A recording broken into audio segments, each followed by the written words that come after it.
What is going on? What is going on? What is going on, party people? It is your boy, Coach D Brown. I am, listen, man, it's been a long day. I mean, a long time trying to get my man over here on, and between the both of us over there, my man came, and then I had my little technical issues, man. So it's it's one of those, you know, sorry, but better late than never. All right, we are here live in effect, and I definitely wanted to wait so I could, bring on my guest over here. What's up, Manny in Texas? What's going on? I wanted to make sure that, I waited to bring my man on. I ain't seen my man. We make Facebook, but I ain't seen my man. This is my first time seeing him in over 10 years, right? You gotta be some time, right? Over 10, bro. 2005. It's been that long since we in person. Yes. Damn, man. So That's anyway, crazy, like I said, man, this is when I do these, man, it's just good that I always catch up with some of my guys, man, from the past who are doing great things and did great things in their career. And for this platform that I have, and as far as you parents that are around the country that listen in, I like to bring on guys with great stories, great backgrounds, tough backgrounds maybe, and dealt with some adversity and did what they had to do and still made it. You know what I'm saying? And this is one. All right. When I first met my man over here, I used to hear a lot about him. I never met him in person at that time, and I used to hear little different things. It's funny how people always have their own perceptions of somebody and try to brush them off on you. But then when I met my man, he was totally different from what I heard. You know what I'm saying? And it's always funny to see how somebody perceives you who don't really necessarily know you, and then you get to meet him as his own person. You realize, man, like, listen, man, this kid is a good kid, man. Just I was a veteran when I first met him. We met way back in Amsterdam, right? Yeah, yes, sir, right? Yes, sir. So when I first met my man, he was a hot young prospect with the New York Mets, and I think he had a little bit of time at the time, or definitely was just knocking on the door at the time, and I wanted to just kind of, at that, he was where I was a little, a few years earlier, and, a highly touted prospect, first round pick, a lot of money invested in him. Me being from New York, I used to hear about him, and, it was, that pressure. And that's what some of the things we're going to talk about today of like dealing with, he can tell you about playing in front of mini scouts and high school and being the man around the area and getting drafted first round and being the guy in the minor league system and having to deal with the ups and downs of being the guy, the next thing, and this is the type of, that's why I wanted to bring him on so you could share his story. And you heard from minor leaguers last week, guys that are grinding it out, trying to make it, and not gonna, doing everything they can to make it. And I wanted to kind of bring in, a guy like my boy Lasto over here who, did it, first round pick, made it to the big leagues, played his career is very similar to mine. And I just wanted to catch up with him over here. And it's just, it's good that I have this platform to do it. So without further ado, all right, again, we just sharing stories and helping these, these parents out, and he wanted to do it. So I was like, yo, listen, let me bring him on. Let's go. So without further ado, we got a former first round pick and former major league outfielder, Lastings Milledge, comes to join us today. So my boy Lasto, before you come on, man, I wanted to shout out to the rest of the people that just been coming on, man. Sorry we late again. We got Manny. I said Manny from Texas. We got Sega from Louisiana in the house. We got Craig. What's up? We got Eusebio, South Florida in the house. We got Bubba, Alabama. We got Lance, Mississippi. We got Tony, Cali in the house. We got Jesse, Vegas in the house. All right. So we all over a little bit. We're going to keep this ball rolling. So, Lasto, if you could, man, please give a little introduction who you are, where you come from, all the way to what you're doing and what's going on now in your life, man. Tell me what's going on. Well, like you explained it, Lastings Milledge, former first round draft pick, New York Mets in 2003. Highly talented, definitely was, as you say, as the New Yorkers say, that dude. You know what I mean? But a lot of money invested, with that at a young age, and better than anybody. uh, comes the pressure, comes the this is the next. I know you probably heard it. Oh, this guy probably the next Bo Jackson. Not fair. This guy's the next Willie Mays. Not fair. Uh, oh man, this guy, I hope he follows in the footstep of Right Reyes. Not fair. You know what I mean? So, rather than letting you be your own unique person, uh, and it's what we sign up for. It's nothing like we can complain or anything like that. When we sign a name on a dotted line, that's what we signed up for. But at the same time, we're human, man. We're human. But with all the pressure and other people wanting you to be like somebody else, or maybe you show some skills like a previous Hall of Famer, or maybe they remind you of the next guy or whatever, what have you. It's a lot of pressure, man. And honestly, the only person I ever wanted to be like was my pops, bro. Like if I ever wanted to replicate a game, obviously we had the Griffies and the Bonds, and of course, you know what I mean. But that's who schooled me, my pops, like my brothers, like those are the people's games who I compare to the most, because I really didn't. I mean, you hear the names and everything like that, but you really don't know the person. All I know is at the time, my brothers and my pops. That's all we did, man. Went to the field, grinded out. Started at an early age, man, to chase my dream. Everybody used to laugh at you and things like that. You know the deal. I'm preaching to the choir here, but I have to let people need to hear it though. People need to hear it though. I know it, but they don't. Yeah, but, tell it. But the fans and the media and everything. You're so grateful for them. But at the same time, and most times, they don't let you develop into that unique player that you want to be, and it's really, man, it's so essential, especially for young athletes and young Black athletes. Just getting, just coming and being your own person.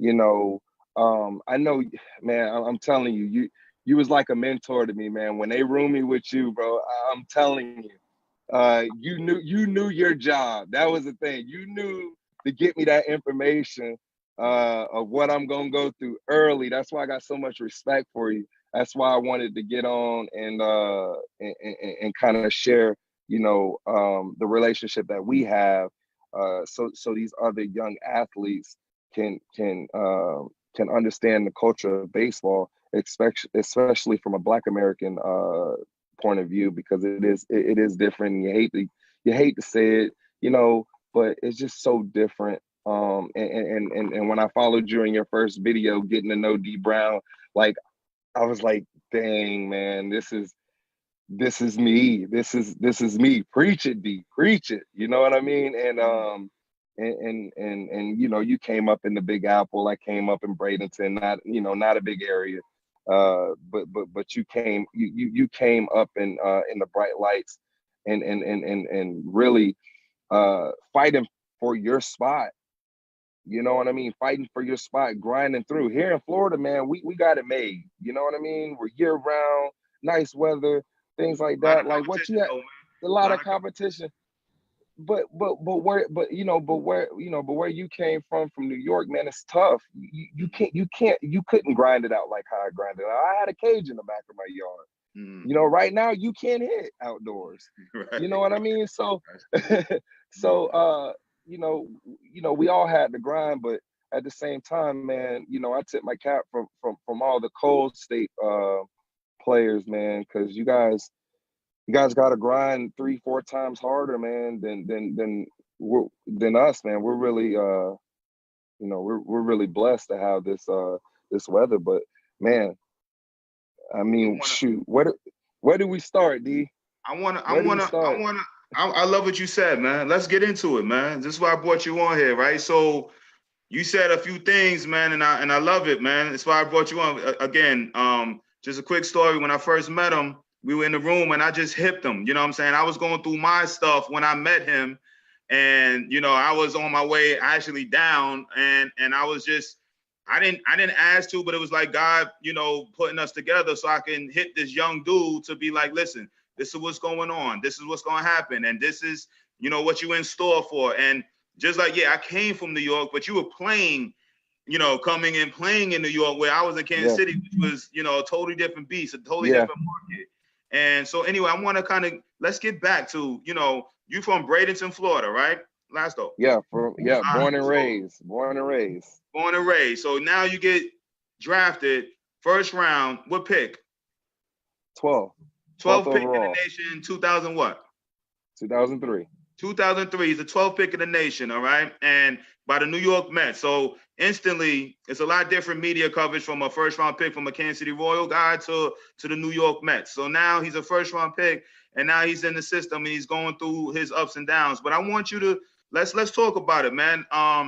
We do have, what I'm saying, some African American parents on here, and I want to let's hit on that target a little bit as far as like the different pressures, the different. We ain't gonna sit and cry here and there, but let's just tell your story. The differences that you felt and the different pressures that they put on all players, but not only being a first round pick, they put the pressure on you, but also being a black dude coming up through the system. I want to dig a little deeper in there. What was your experiences like being a black young player coming up through the system, especially being a first round pick? How much money? I ain't gonna lie. Let me get in your business a little bit. How much bread did you get out of high school, man? Tell me a little bit. Yeah, well, I was blessed. They blessed me with 2.1. 2.1 out of high Yeah, school. All right. out of high school. And let me tell you, with my parents and the supporting cast that I had, like I was really blessed, man. Let me tell you, I was really fortunate, to have both of my parents, to have that supporting cast. Both of my parents, they didn't make a whole lot of money, um, but we didn't hurt for anything. We didn't miss no meals. I always had a nice bat. I always had a nice pair of cleats. I always had 2 or 3 pair of gloves. Um, if we did spend, the bulk of the money, it was me looking good. My dad always had me looking good. That's right. So, That's how you do. so different players have different backgrounds. Um, I'm not gonna sit here and tell you that I was the rough and tough, had to make it out the streets kind of guy, because that's not the case. Um, but I did live around it, and everything like that. Uh, but getting into the as a young athlete, first and foremost, man, it's tough.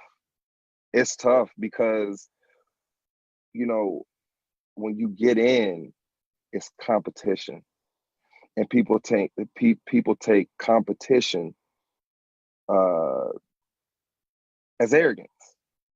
And I listened to you when you was talking about the Murray situation. When you talk about the culture change, the culture in baseball, people don't understand what you're saying. It's like you're almost like speaking another language. It's almost like you're speaking German, Japanese, Spanish to some people. It's like they don't understand when you say the culture. It's not the culture of baseball. It's the culture of being able to adapt to different nationalities in baseball. It's all walks of life in baseball.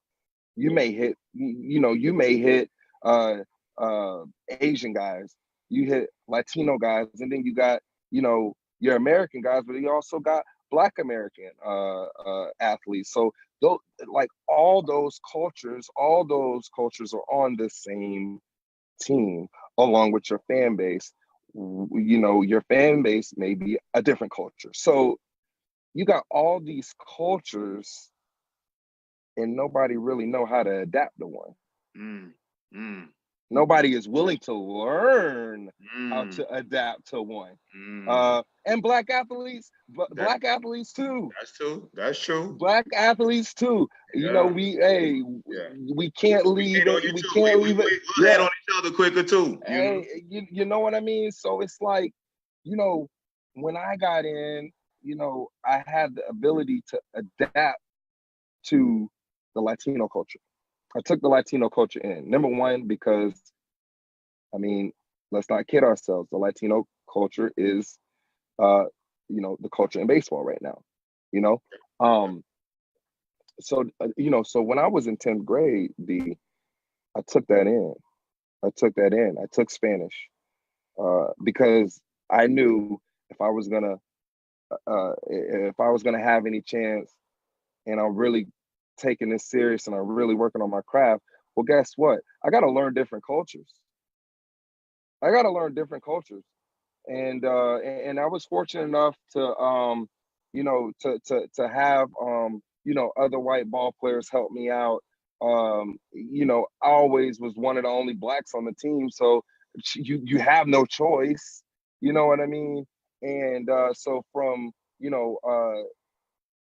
know how other people say it and how blacks say it, learning white American culture, I had that. That was easy work.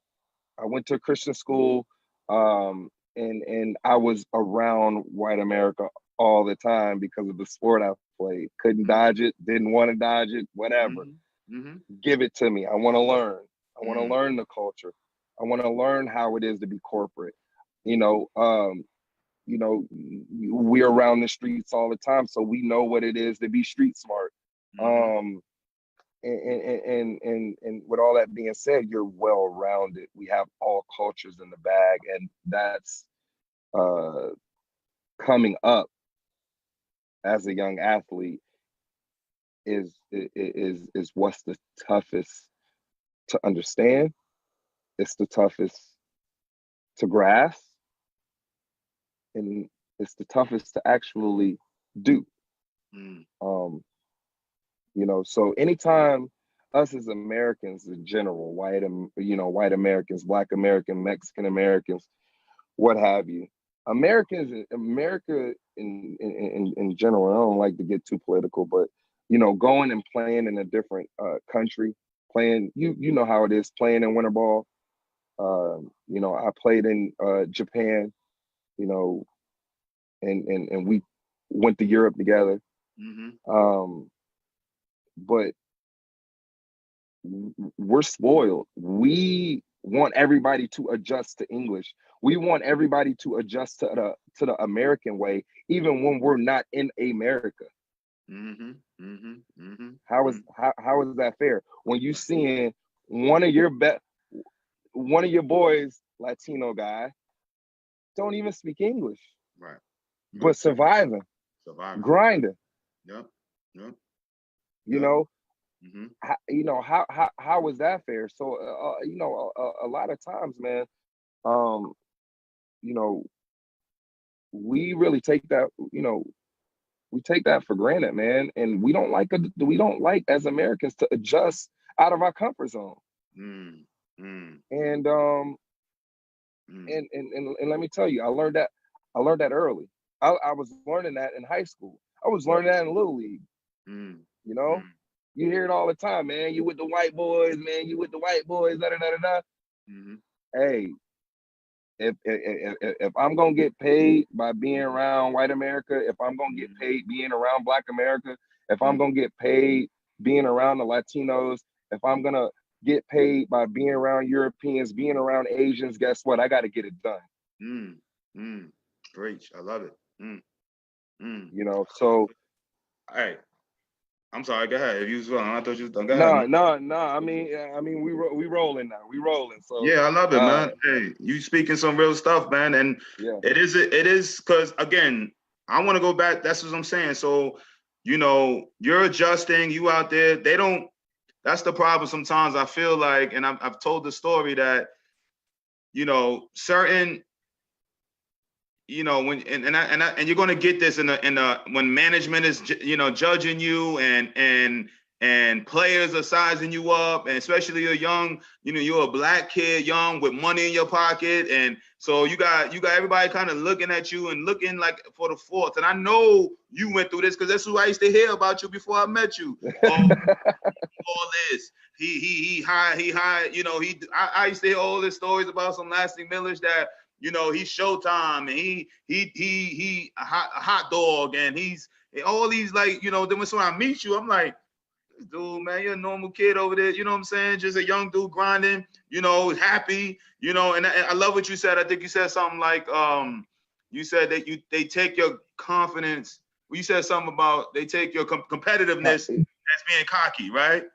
Yes.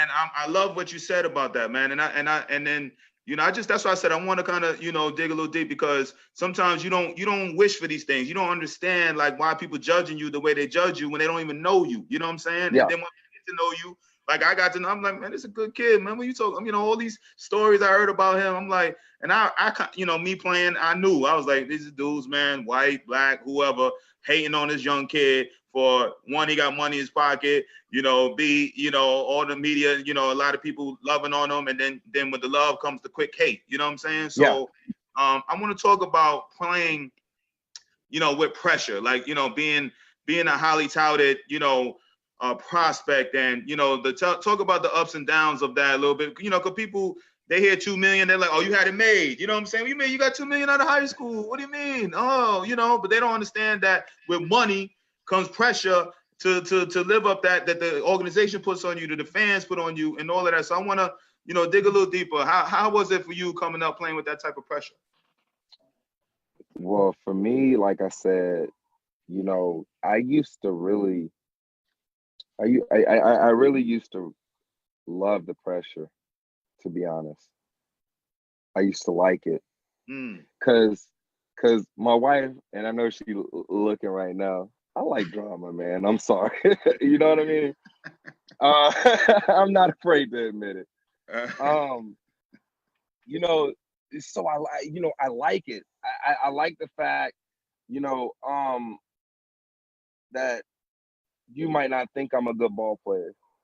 You might not like the way I dress. You might not like me because of the color of my skin. That's fine.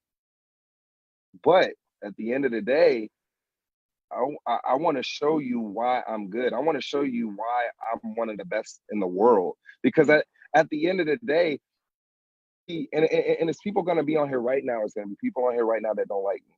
It's somebody in your fan base right now that read all those articles and, oh, here we go. Here we go again. But here's to everybody, just listen. Just listen. Don't listen to the messenger. Listen to the message. When you are signed to that amount of money with that amount of expectation, how are you not good? Right. They just don't go around handing $2 million to Joe Blows off the streets. Right. You know what I mean? Like, at the end of the day, if I ask D Brown if is he a better ball player than me, you're gonna say absolutely. He better, You better. Yeah. You know what I mean? So I was just always that guy that I never co-signed. I never said I was the best. I never went up and said, oh, watch out for me because I'm gonna be better than anybody that ever touched Shea Stadium at the time. Or I never was a guy that did that, but I got treated that way. Yeah, you sure did. And I was just the guy that, by any means necessary, I wanted to be the best. And I thought I was one of the best. And I worked damn hard to get where I was and deserve every single penny that was given to me. I deserve that. So, everybody that's on their computer and clicking and playing fantasy and things like that, y'all don't understand. You don't understand. That's why we're here to let you know what it's about. Can you take a flight from Kansas City to Miami, from Miami to Los Angeles? Can you stay 12 days out on the road without your wife, without your kids crying, your kids playing travel ball? You can't be there. Can you weather that storm? Can you weather divorce and you got to go and perform in front of 50,000 people because they're paying you $10, $12 million a year and you're 0 for 15 with 10 strikeouts? Can you weather that storm? You know what I mean? I mean, I don't want to preach, but you know what I mean? These are the intricates. These are the things that they don't see. Right. But they see bright lights, camera action, Gucci shoes, Gucci belt. That's right. Calvin Klein suit. That's right. That's right. You and know, that's what I wanted to make sure. And I knew we would talk about these, real stuff. And I hate to, because everything is, we talk real stuff, and obviously, my audience is parents from across the country, and all their kids have dreams and aspirations of doing what you've done, you know what I'm saying, and make what you've made, you know what I'm saying, and more, right, which is right, you know what I'm saying, what they should feel. But I just sometimes, I just want to keep it. When you get paid that type of money, you are the 1% of the 1%. You know what I'm saying? Like you are doing something that, but with that is a lot of pressure and a lot of cutthroat and backstabbing and loving you and the wave of emotions. And just like you just said, like you're still dealing with family issues. You're still dealing with regular stuff that everybody deal with. And everybody thinks because you get paid so much money that it's okay. Like, yo, you don't worry. And I get it. You know what I'm saying? I'd rather be a ball player making XYZ than a lot of other plays and stuff. No doubt about it. But I just wanted to, I love talking the behind the scenes about the good, not just the good, but definitely the bad and the ugly when it comes to this ball playing things. Because it's a beautiful game. And I know everything that you've gotten in life is because of ball. You met some great people, and you've been around, you just said you Japan and Dominican and Latin America and Europe, where I met you in Europe, you know what I mean? Yeah. And you've traveled around the world with this thing, man. But, so my next question to you, you know what I'm saying? Like, what, I know you're dealing with kids and everything now, right? So what type of messages do you send to your kids? And, what kind of program, what you got going on with yourself now, man? I don't know. How long you got, D? How long you got? Put a shot clock on me. The number one thing what we got to do in youth sports, parents, listen, please, please, please, please, I beg you. Let's use this game for what it's worth. This game is not, this game will chew you up and spit you out. You see it in travel ball. You know what I mean? You go 0 for 4, parents going crazy about to pull their hair out, the kids crying. You know what I mean? Like, I didn't know I was a therapist. You know what I mean? I got to take my kids. They're 10 years old. I got to take my kids. I got to sit down with them. I got to wipe their tears away. I got to let them know what this game is about. Like, just use the game for whatever you want to do in life. If you want to be a doctor, use this game to get your school paid for free. You know what I mean? It's not always about doing what we do.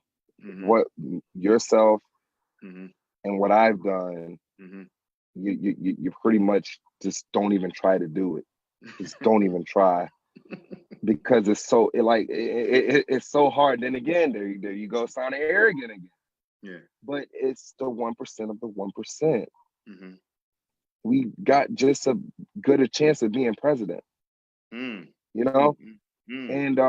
but nobody, but nobody ever says that when the teacher asks you when you're in second grade, what do you want to be when you grow up? Oh, I want to be a president. Well, what's the chances of that? You want to be a Major League Baseball player. What if you blow out your knee? Right. You know what I mean? But what if I'm not good enough? What if I'm just stuck being a senator in second grade? Oh, why you don't tell me that? Right. But it's always just something about sports. Yeah. But then again, I don't want to get sidetracked. use the game, use the game, whip the game for what you want to do. This is what I wanted to do. You know, I was blessed to make a lot of money in this game. I'm not perfect by any means, but I've used this game to get to where I want to be in life. I never wanted to go on anybody's job. That's why I work so hard. That my dad said that. My dad told me, "You don't want to do what I do. You don't want to do what I do." You know, because my dad was in segregation. You don't want to do what I do. That's not long ago. You know, the uphill battles he had to go through being a law enforcement. You know, and things like that. He told me straight up, you don't want to do what I do. You got a gift to where you can buy anything you want in life. You can have your house, you can, you know, have a family, you can have this. Never have to worry about money, never have to worry about oh, I gotta wake up, I'm tired, I don't want to go do something. You have the ability to do what most people can't and what most people dream of. Take advantage. You know? So like I said, parents, whip the game, because you don't want to wait around till that game whip you. And I'm telling you, they got them uppercuts, them hooks. You know what I mean? The game of baseball will kill you, man. The game of baseball, the stress level. How many times you want to jump off the bridge, D? How many times you wanted to quit? I don't want to do this. I don't want to do this. Right. Pocket full of money. Just hey, amen, man.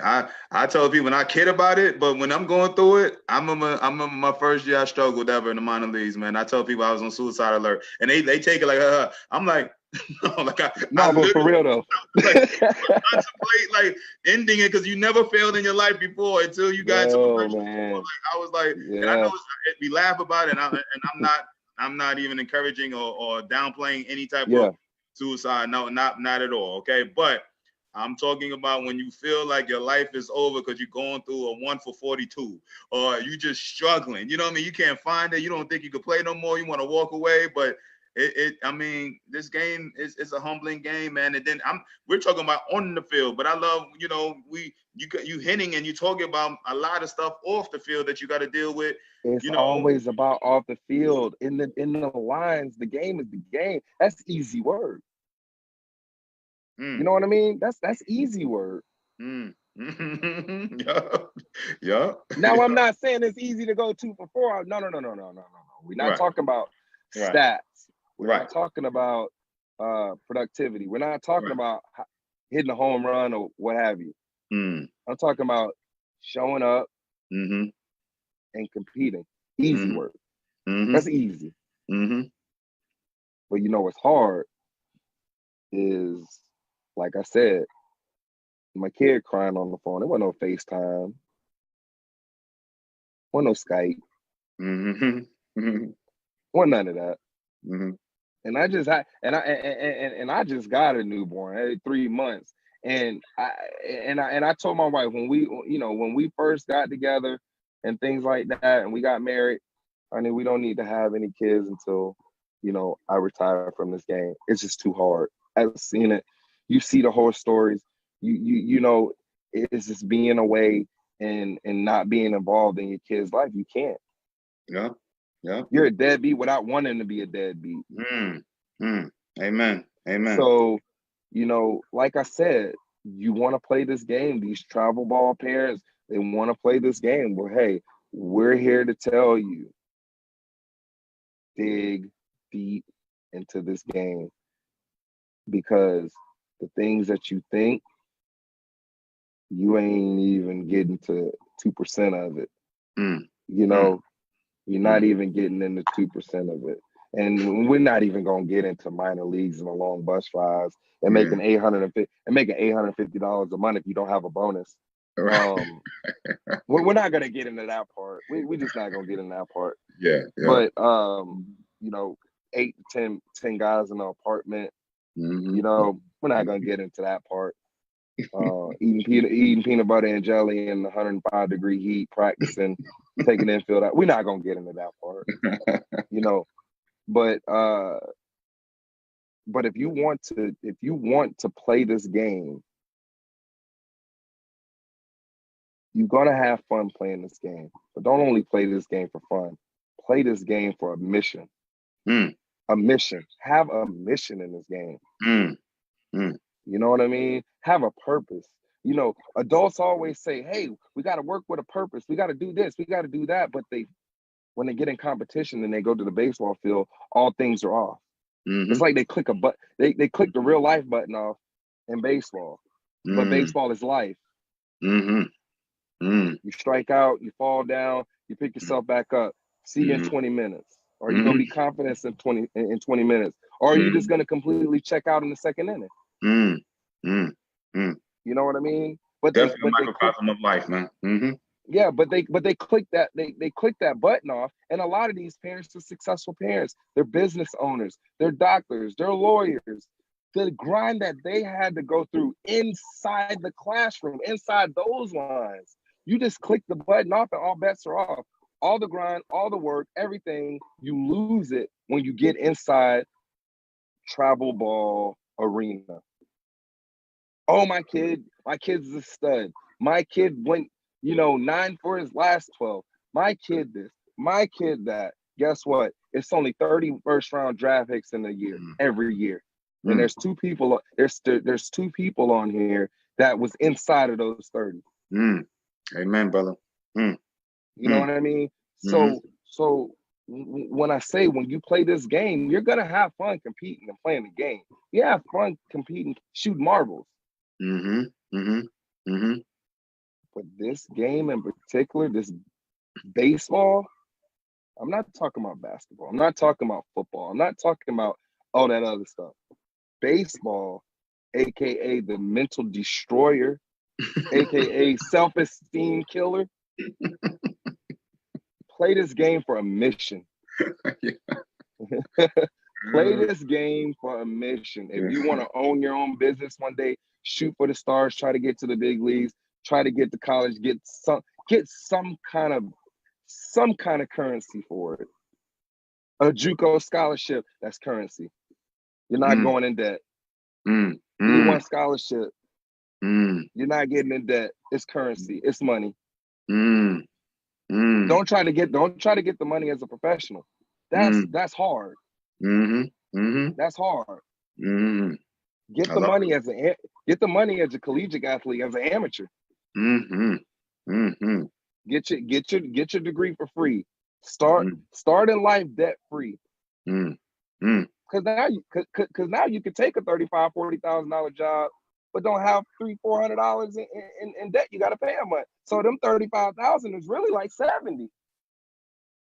Hey, you preaching right now, because some of these dudes, some parents, they look at, if they ain't high round picks, man, a lot of them are coming into professional ball with that, and a lot of them don't make it, and they leave with that. You know what I'm saying? And they play professional baseball. You know what I'm saying? And they come in and leave with, they probably leave with more debt because they ain't making no real money in the minor leagues. You know what I'm saying? No, and that's the thing where a lot of people don't understand the money, the grind. It averages 6 years to get to the big leagues. Right. They don't know. And let me tell you, and I don't mean to I don't mean to switch subjects and jump from subject to subject, but when I was following you on the Murray situation, Murray may not be good enough to play in the big leagues. Hey, you thinking like I'm thinking. Your first round, they're gonna give him every opportunity, but who knows? Who knows? And you don't think he knows that? Exactly. Like, hey, look, I'm gonna get this guaranteed money. Right. If I get if I'm the last pick in the draft, I'm getting $12-13 million guaranteed as a rookie. Why am I gonna make 4.6 and I gotta grind it out? I could just go to the NFL. I'm there. I'm not in the minor leagues in the NFL. I'm there. I'm one injury away. Boom. I can be Patrick Mahomes. Mm. Mm. I'm there. You Mm. can't be Patrick Mahomes in Binghamton, Right. roll around in Omaha, Right. Right. College World Series. You 2 weeks out on the road. Like Right. Right. Right. I can't be Albert Pujols in Gulf Coast League. Right. Right. Right. I'm making $1,000. I'm making $1,000 a month. Right.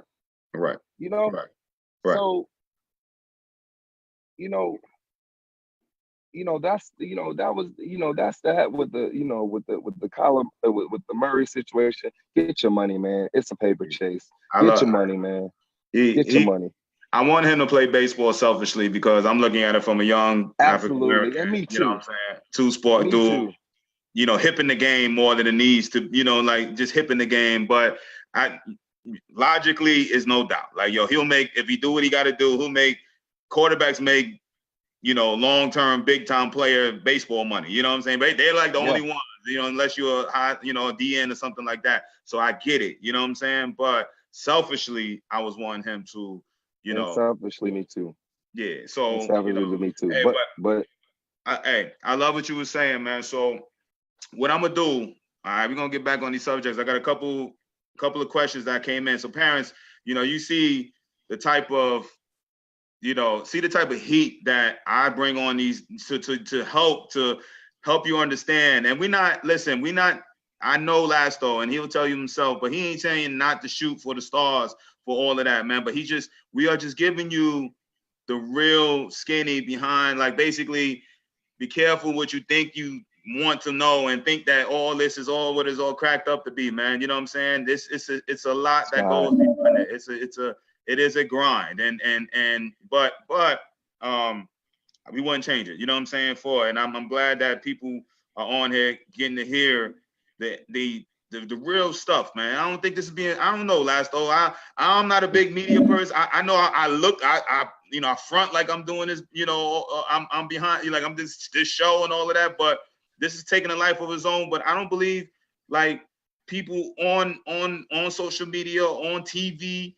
They don't be talking like this. They don't give it, MLB Network ain't going to do this. They ain't going to sit there and talk, behind the scenes for 20, 30 minutes to give you the skinny. They're going to talk about hitting and all the great things that's going on with this game and controversy. They ain't going to really like, yo, this is what's going on. This is what you need to look out for. This is what's up. They ain't going to do that, man. You know what I'm saying? Yeah, it's tough, man. It's baseball is the only sport where you can't have a voice. And it's so bad, man. It's so bad. You're not allowed to have a voice. Well, really, you can't have a voice because the game is so damn humbling. Mm-hmm. How can you have a voice? You're right. Oh, you think you're all that, and then you go 0 for 30. Oh yeah. Oh, what was that you was talking about the other day? Right. You said you was the best player on the planet, right? Right. Oh, all right. Right. You're right. So, right. So it's tough. It's tough to have a voice in baseball, man, because we're playing every day. Right. We're competing every day, at a high level. And football players, they got time to go back home. They got time to regress. Chill out. Take your little private jet or take your first class flight 2 hours home after Sunday or hit Monday, be to practice on Wednesday. You got a lot of downtime. Baseball, you don't have downtime. You're not smelling home until the All-Stars. Sorry, to the All-Star break. You're not coming home. You know what I mean? And it's just an everyday grind. 194. 194 games. It's not 162. That's true. 194. Yeah, with spring training and everything, huh? You're right. Hey, what about mini camp? Yeah. What about you? What about you trying to get that roster spot? You can't show up when pitchers and catchers show up. You show up 2 weeks before that. You preaching that's a whole show within the show. You know what I'm saying? All right. My bad. My bad. We'll say that one for next time. Yeah. This is a show. That's a show within the show. Like how guys who got it how they got to do it, and guys that like continue got to grind and grit, and that's the taxing part. It's just, people like, man, you 32, 33, why it's that every August or September, the anxiety of like, man, where I'm gonna be next year. You know what I'm saying? Like, am I going to be still playing? Or what, that turmoil, that always that constant pressure of like, so-and-so said this about me, and now I gotta, boom, boom, you know what I'm saying? And people don't understand that aspect of it, man. And coming into camp early, you basically have to impress in practice before the damn practice start. You know what I'm saying? But anyway, let me go through these little comments and we get back to that. So my boy Marcus asks, shout out to Marcus, man, Arkansas in the house.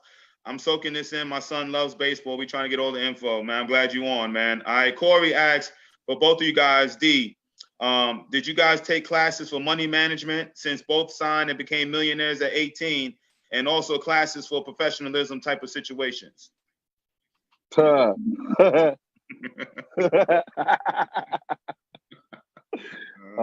No. Hey, Corey, real talk. Last, okay, you answer the question. I'm gonna add my little 2 cents. Go ahead, answer that question, man. You want me to answer it? Yeah. No, no, not at all. With when you get that money, and like I say, man, I was fortunate. You know what I mean? I was fortunate. The first thing, that I did with the with the leadership and the mentorship from my father was, hey, let's get some assets. Let's pay off the house and it's yours. I'm leaving that to you. Go buy your house. When you buy your house, buy it cash. My family, we always compared everything to Monopoly. And when you play Monopoly, don't sleep on Monopoly. Like, don't sleep on Monopoly, because no matter what, you're always gonna pass go and you're gonna collect that $200. You don't need no cash. Somebody gonna land on your stuff. You know what I mean? So that's how we approached with the finance situation. I bought assets. Did I spend some money on some dumb stuff? Absolutely. Gotta learn. Absolutely. Mm-hmm. You know what I mean? Absolutely. But like I say, I was fortunate. I was fortunate to have assets at a young age, homes, gold, minerals. You know what I mean? I was able to have that stuff, and I still have it today. So I was fortunate, but no, you don't get no class. And then that's why. Go ahead, Lasto. Yeah, that's the thing. And we trust these guys in the suit, and all of a sudden, that's another conversation. It really is. But we pay these guys, these so-called professionals, and we give them, 3-4% to manage our money, to do things that way, but they never manage our money and get us assets. They get us something to where what benefits them and their firm, and end up making more return on the investment, and they don't even have any skin in the game. And when it turned around and 2007, 2008 hit, all of a sudden, oh yeah, your portfolio was 250,000, but now it's 10.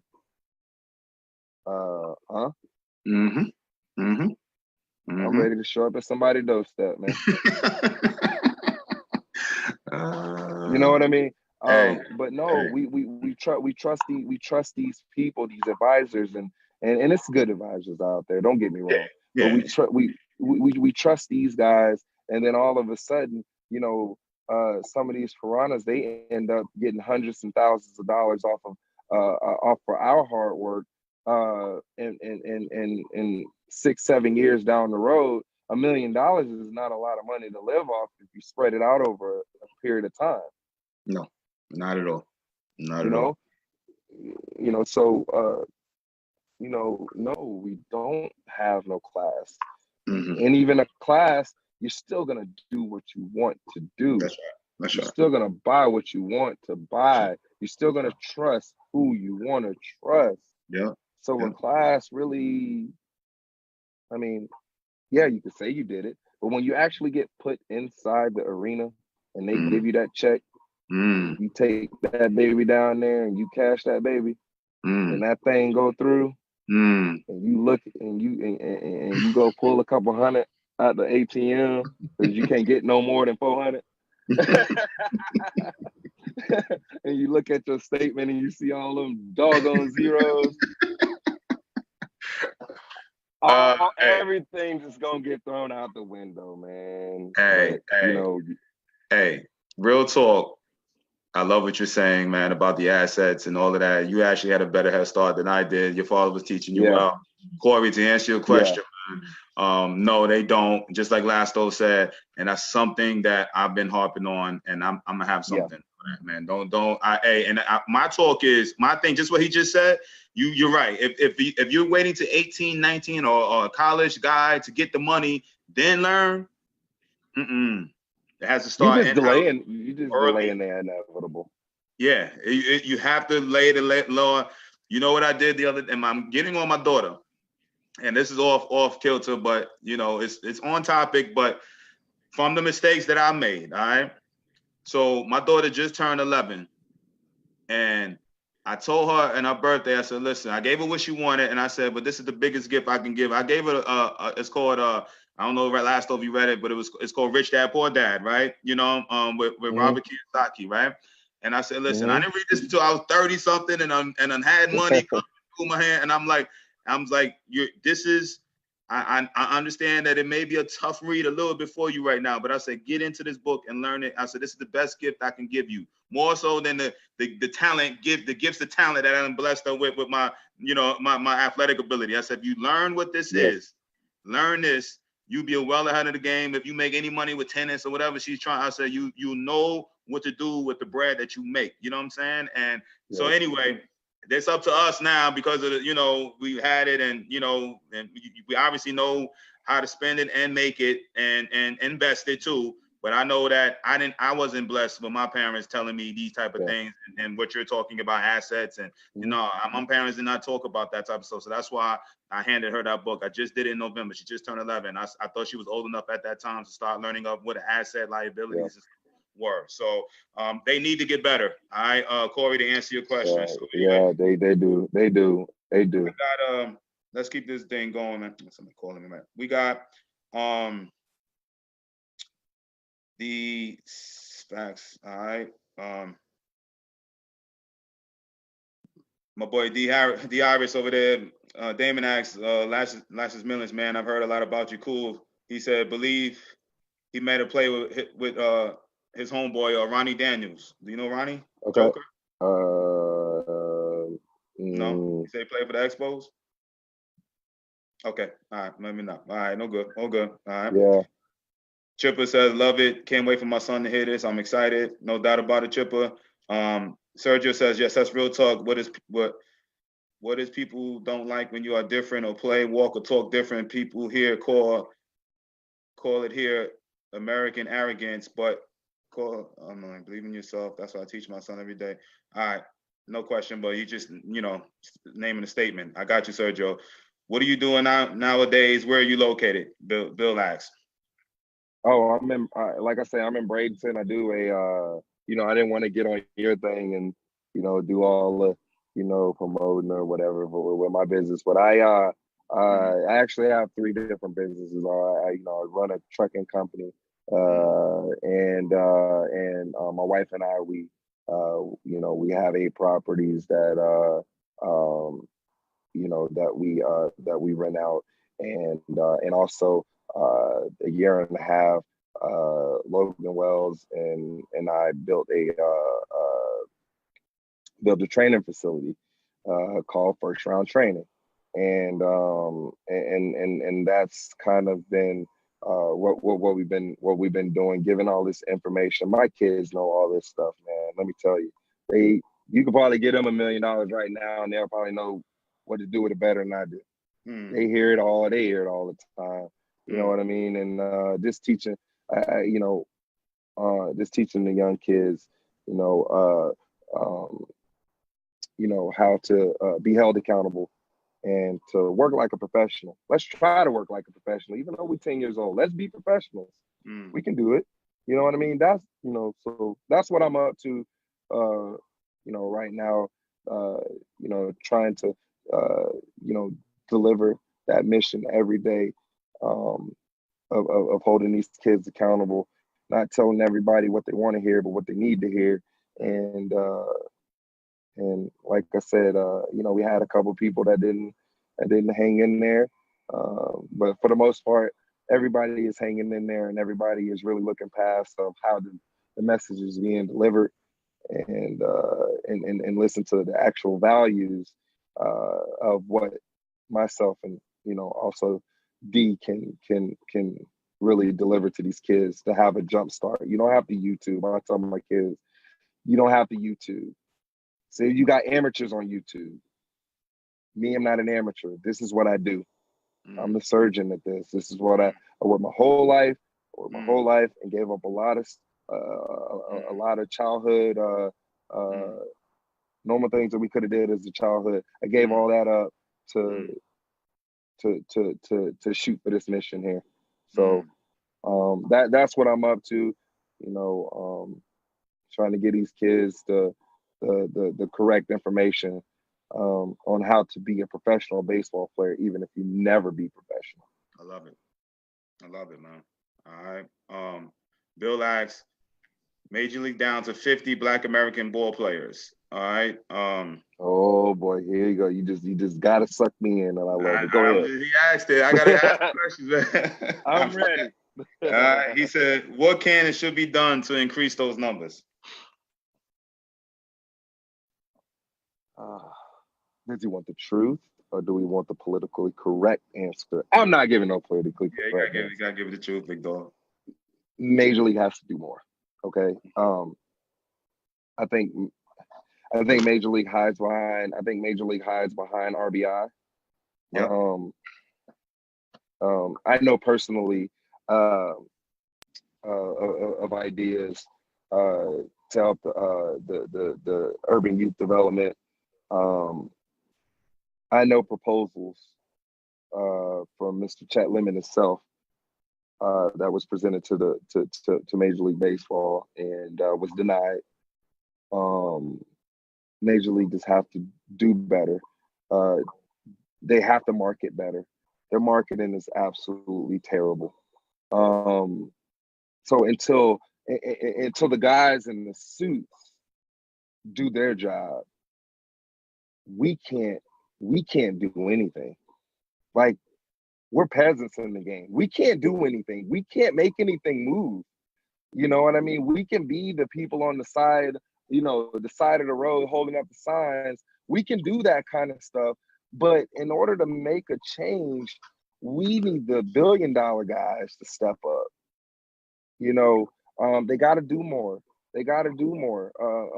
Given, even 40, 50, 60, 70, $100 million and divvy it up between every city in the United States is still not good enough. You know what I mean? We got to do a little bit more. I don't know if it's money, if it's marketing. I don't know what it is. I don't have that specific answer. I think it's a combination of both, man. I think it's a combination. They putting the money into it, but the marketing of the player, because they don't even do it with their top regular player, like white, Spanish. They don't do it. And why my kid, why would Kyler Murray? The only reason I believe he's even halfway considering baseball because his uncle and his dad played it. You know what I'm saying? Like, you know what I'm saying? And he obviously was like, yo, I'm gonna get paid. I gotta deal with the minor league. You know what I'm saying? But that's what I said, like if somebody like that with that kind of Heisman and he chose baseball over football, those are stuff you can market that dude, even if he's in the minor leagues. Like, you know what I'm saying? Just marketing that, make it cool, make it hip. It just their baseball is, like you said, is behind, man. Remember, we don't have a voice. Remember, it goes back to that. We just don't have even if we have a voice, we're gonna get muted anyway. Right. So it is what it is. But the guys in the suits, the billionaires, have to be able to step up collectively. I don't know if it's money. I don't think there's enough money, maybe, but you know, with these platforms that we got, like how we're doing now, if everybody could chip away, we can make a movement. You know what I mean? He's doing his job. I'm doing my job. All the other black ball players who recently retired, we got to stay in the game. We got to. It's our duty. It's our job. We have to some extent. And then we just have to make a walk. That's what we have to make a walk that way. You know what I mean? We got to get enough people together, just like how we ended segregation. That was a way bigger thing to conquer. So if we can do that, we definitely can get the get this game back into the black community. You know, but it is definitely going to need more marketing for sure. All right. Good question. We got Arthur says, my son Aaron is watching. He wants to know, how much is it about attitude? Attitude is a lot. Attitude is a lot in baseball because, just like how we were saying, the checkout factor. You're gonna cry. You're gonna toss your helmet. I'm gonna be real with you, man. You know, I tell my kids all the time, I know you're gonna be upset. That means you care. You know what I mean? I mean, you can't go pushing people down and hitting people with bats and throwing your helmet and hitting people. But showing emotion is not so bad as people make it. But checking out of the game, that's terrible. All right. So, you know, and that is part of attitude. So I would say, you know, it's so hard to be able to not show emotion in this game. You know, and not be upset and not be frustrated. So I wouldn't even relate that to attitude. But staying in the game, not checking out because you're not doing what you normally do personally. But not checking out a game. If you're a second baseman, you know you're the starter. You know, if you're the starter, you're the best second baseman on the team. So anytime you get pulled out of the game, you weaken your team. Reserves are reserve. I've been a reserve before. Reserves, it's a reason why you're a reserve and why you play on the bench. It's because you're good enough. You're one of the best in the world, but you're just not good enough to crack the 9 on the field, and that's okay. You know what I mean? But you can't check out and put a reserve in a place that he's not normally there to do. He's there to come off the bench. He's not there to start.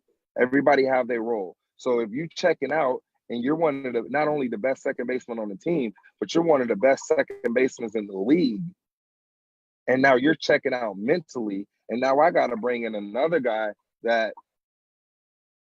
you know, he's not as good as you. We just weakened the team. You just cost the team just by checking out. You know, so if I could say anything about attitude, I would say, you know, that's the biggest part. Go in your corner. Go in your little cocoon. You're going to do it. Go in your little cocoon. Get whatever you need to get out and get your butt back on defense. I tell my guys, if you don't get no hits, nobody else don't get no hits. It's another side of the ball. I'm pissed off. I'm mad. I'm hot. But guess what? You better not hit anything remotely in 50, 60 feet of me because it's an out. I'm catching everything. So, you know, keep that in mind. If you're going to be mad and you're going to be pissed off and, you know, excuse my language, but, you know, if you're going to be mad and upset, take that to defense and shut it down.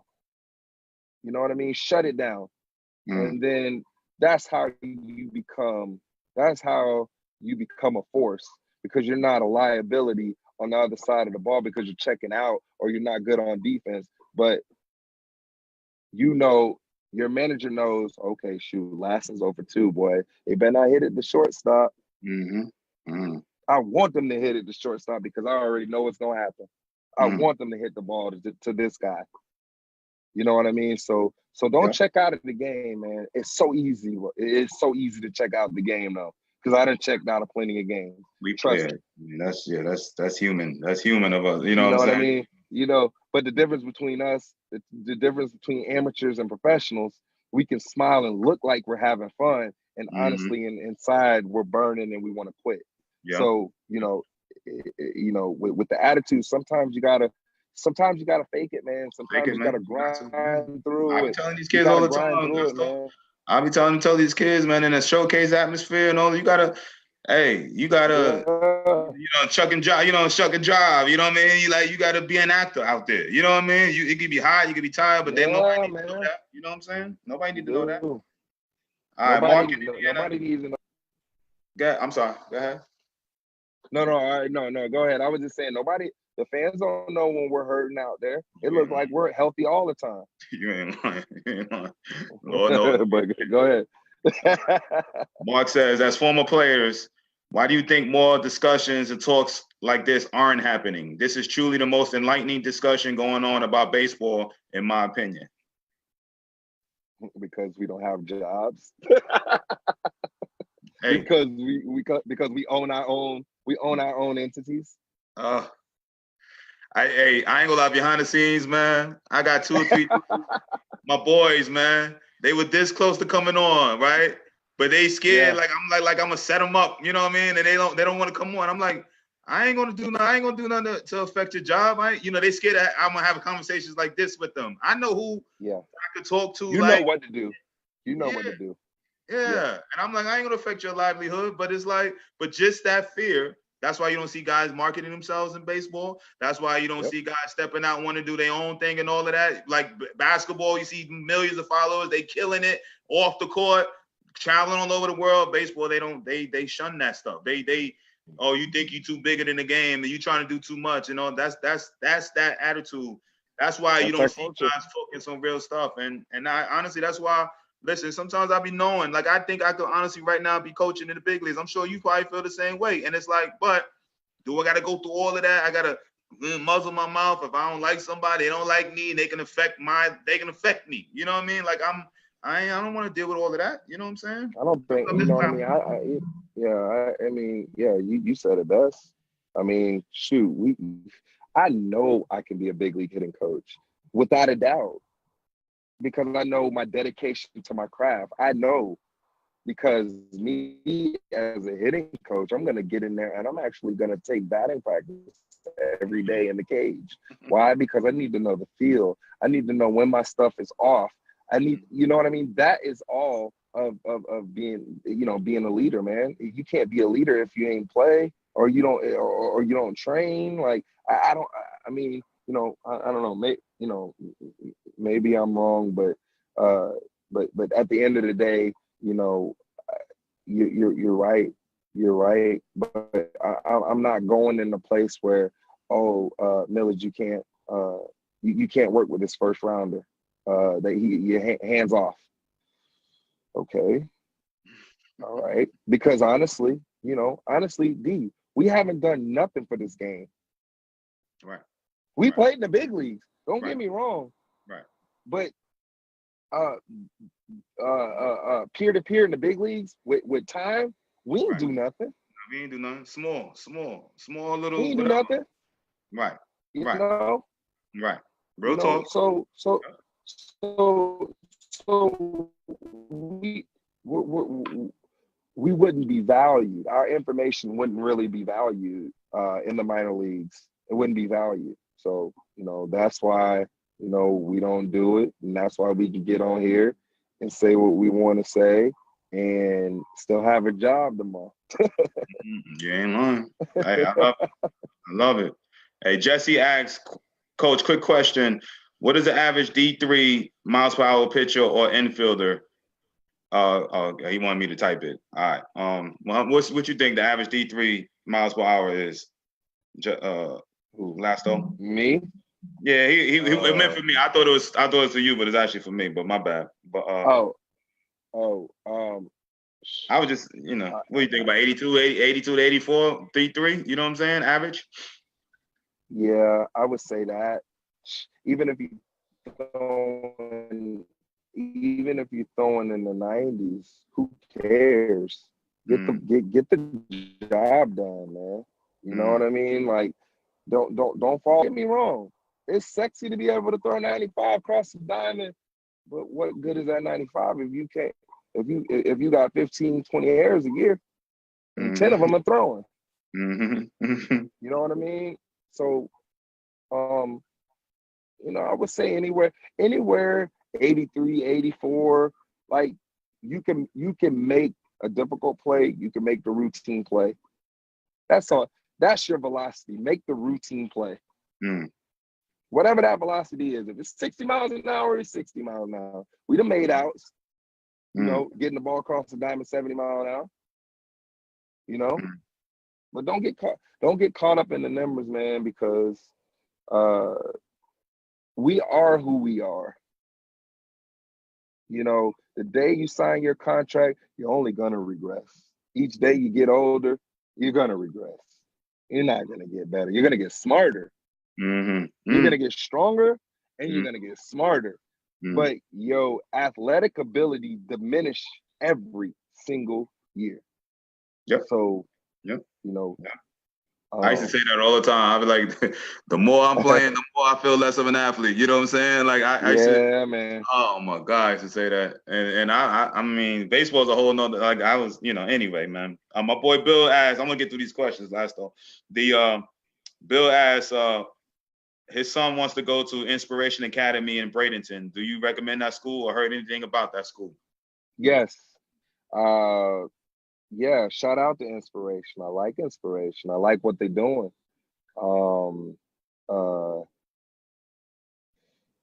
They're really doing good. They're doing really good things. I don't have anything bad to say about them. I actually got some Black athletes that go out there. They love Black American ball players, man. Let me tell you, they love them. They love all walks of life over there. Like that place is truly, I can say, don't look at color, don't look at culture. They don't look at anything. They look at bettering youth. They look at bettering their program and making you the best player that you could possibly be within your skill set. Like, you know, so yeah, man, go for it.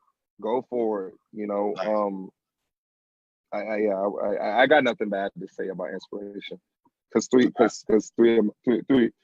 of my guys go there, and they're all Black American athletes, and they're doing a phenomenal job over there with them. So I got nothing bad to say. All right. Bubba asks, how much did private lessons play in your training as a teenager? A lot, but I had a guy who knew what he was talking about. That's key. Youth, dig, do your research, look at your surgeon. How many surgeries did he do? Look at it, look at the background, look at the credentials, gentlemen, because it's a lot of smoke and mirrors out there. Amen.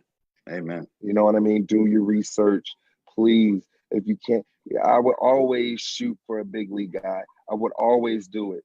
You know what I mean? Me personally, and it's another topic, I think everybody should be regulated who giving lessons. You know what I mean?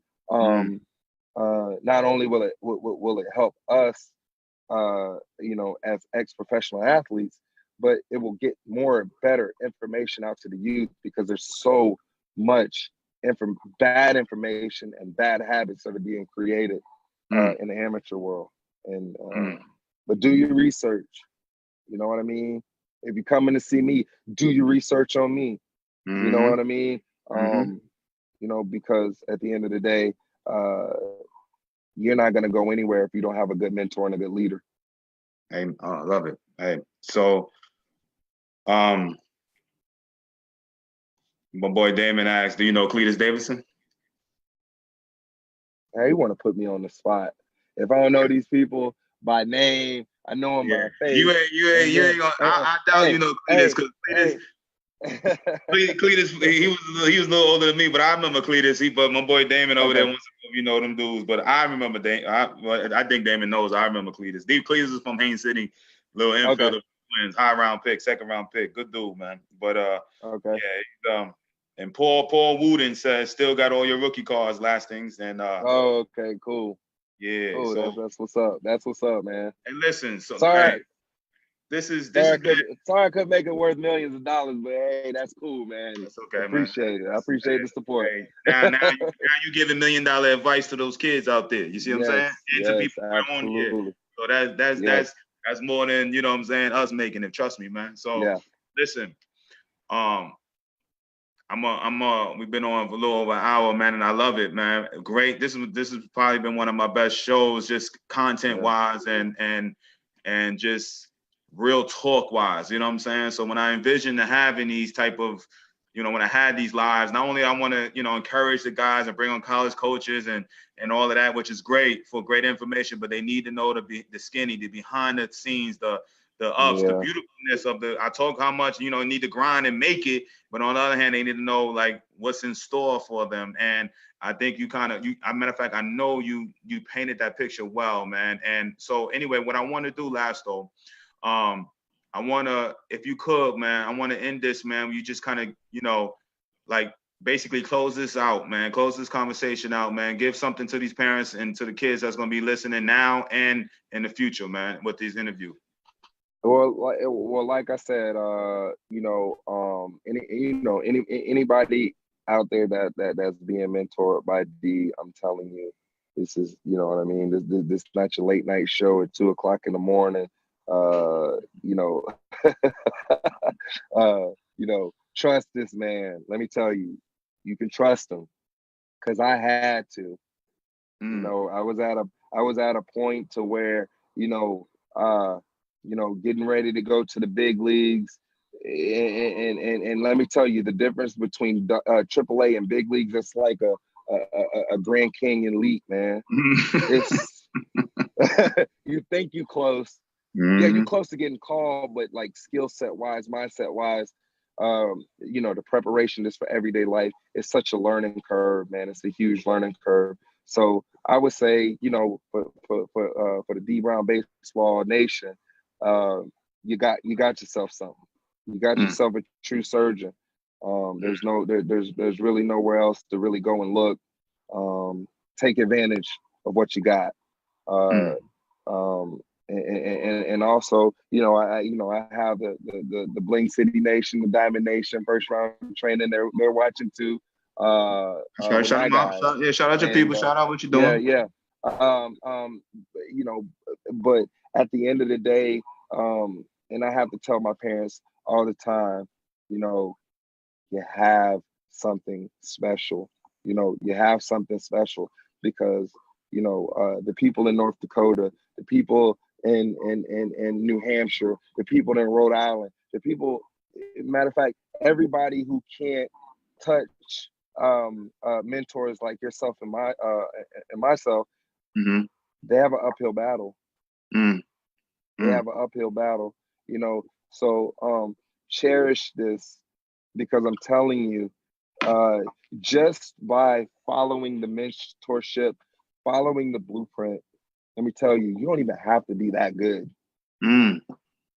If you know the blueprint, it's just like knowing the playbook. You know where to be. You know what offense is being called out. You know what defense is being called out. You know every single play that could possibly happen with mentor like D Brown and myself. You know everything.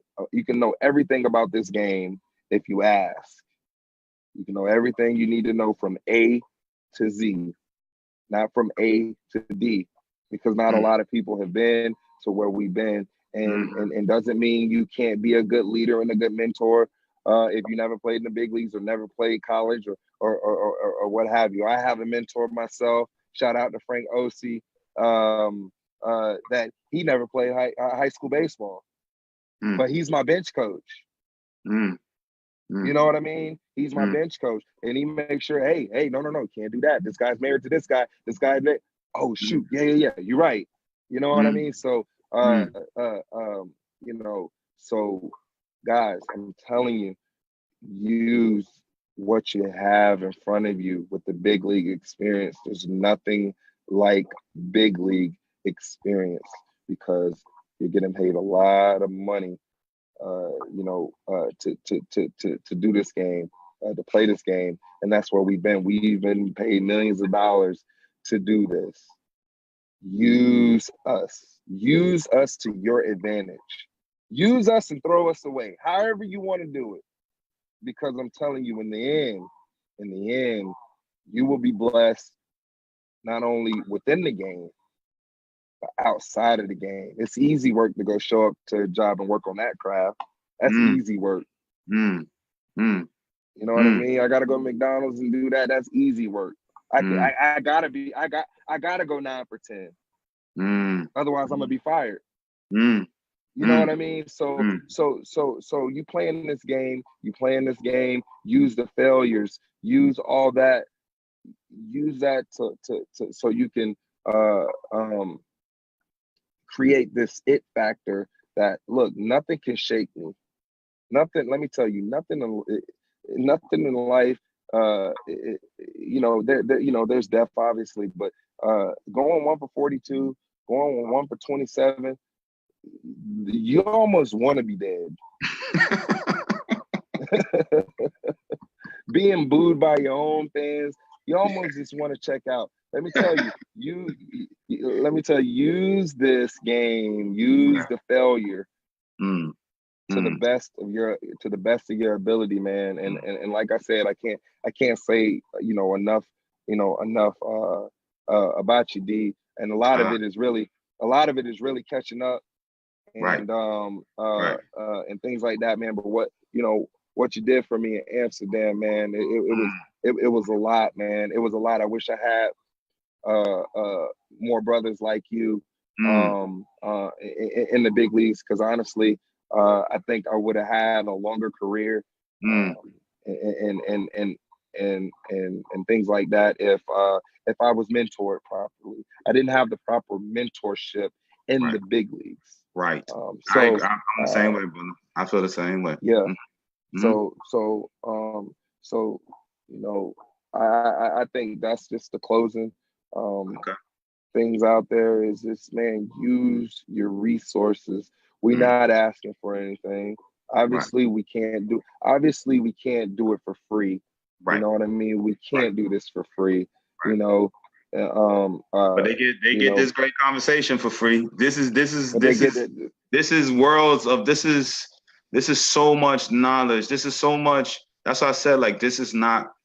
I just don't believe it's being done. I'm sure there's podcasts and different things behind the scenes that I don't know nothing about. Maybe I don't know if you know about, but I'm like, I just think real talk is not being had, especially guys that've been there. Now you got radio guys and stuff, and they'll mix in one guy who's kind of been there, and the radio guy kind of runs through. But I don't claim to be a radio guy, anything like that. I just make sure I bring on straight dudes that I believe can provide my audience with great content, and people who have never seen D Brown, baseball in the show before will see you and see what you're talking about and see, like, man, this is some real stuff being talked about right here. You know what I'm saying? Yeah. And especially all my Black American athletes out there, same thing. Use us because we know what it's like to be a Black ball player. We know what it's like to be able to take on and to adapt to multiple cultures. Use our experience, because a lot of the guys like Glavin and Maddox and guys like that, man, they were brilliant in mentorship, but they just couldn't give me that, what it is, everyday grind to be a Black American baseball player in the big leagues. And you have an opportunity. You have an opportunity. You know what I mean? To go touch a Black American major league individual that's been there, that's done that, and knows the blueprint, how you need to follow it and what you need to do. Use it, man, because it's gonna make it that much easier. The transition gonna be super, super easy. It's gonna be easy work. You know what I mean? So I appreciate you having me on, D, man. I enjoyed it. I know we're gonna do something again, man. Nah, we gotta rehash and talk about this. Is an ongoing thing, man. I gotta bring you on in the near future. We gotta definitely talk. Listen, man, last though, man, I love you, my brother, man, and I thank you for coming on and sharing your experiences and your knowledge. I appreciate the kind me, and it's funny, like when I to you, I'm not doing it, obviously, when so when I hear years later that you took what I said to heart, because sometimes we talk to different athletes, and you sometimes you don't know if they really feeling you, if they really hearing you, they in your page, whatever. But to hear that you took what I said to you and you applied it and you appreciated what I said, that makes me feel good to know that, that's almost like me sharing in your success as a big leaguer. You know what I'm saying? Because I had a little helping you. You know what I'm saying? Yeah, we both wish, things, whatever. I'm sure there's $100 million dudes over there that still depressed when they retire. They got hundreds of millions in the bank and had great careers, but they not truly happy with their, you know what I'm saying? So we always gonna have that. But what makes me happy just knowing that, yo, you know what I'm saying, I help a fellow, you know what I'm saying? You help me. You help me. You know what I mean? So I appreciate that plug, man. I appreciate that plug so much. So anyway, we're gonna end this, man. I appreciate you, Lasto. So tomorrow, I want y'all to hang in there with me. My plan is tomorrow night, I'm gonna come from the cages. I'm gonna come from the cages tomorrow. I got one of my kids, and I'm gonna try to set it up and try. I've been talking about this forever, Lasto. I just haven't done it yet, but I'm gonna try. I haven't too. Shout out to Logan Wells too, man. That's my boy, man. He helped me run he helped me run everything and do all the marketing, man. He really good dude, childhood friend, man. But we've been saying the same thing.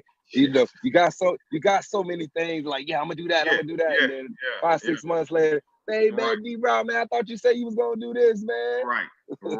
So I feel you. I'm there. I'm trying to set it up because it's, I'm trying to set up the, just doing little stuff in there. So I'm gonna try to make it happen tomorrow around 7 to 8 o'clock East Coast time. And if I'll post it and let you know. If not, then I'll just do my normal time if I ain't gonna be able to make it happen tomorrow at 3 o'clock. But just keep in the loop. You don't see me at 3 o'clock tomorrow.